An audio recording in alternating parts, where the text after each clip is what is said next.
PM મોદીના Singapore પ્રવાસે આજે પ્રવાસનો બીજો દિવસ સિંગાપોર સ્થિત ભારતીય સમુદાયના લોકો સાથે કરી મુલાકાત પ્રાદેશિક અને વૈશ્વિક મુદ્દાઓ પર ચર્ચા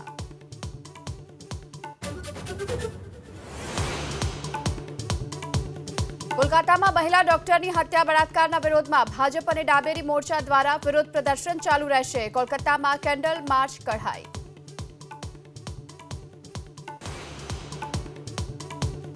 हिमाचल प्रदेश में आज तमाम सरकारी कर्मचारीओनो चूकवाशी पगार 10મી સપ્ટેમ્બરે મળશે પેન્શન सीएम સુખુએ કહ્યું 5મીએ પગાર 10મીએ પેન્શન આપવાથી વાર્ષિક 36 કરોડની થશે બચત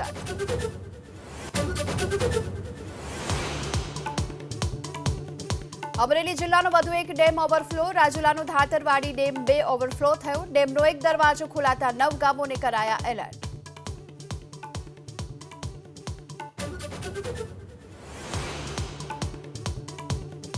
મહેસાણાના ધરોઈ ડેમમાં 11,668 ક્યુસેક પાણીની આવક ઉપરવાસમાં ભારે વરસાદથી ડેમની સપાટી 611 ફૂટને પાર ડેમ 62.79% ભરાયો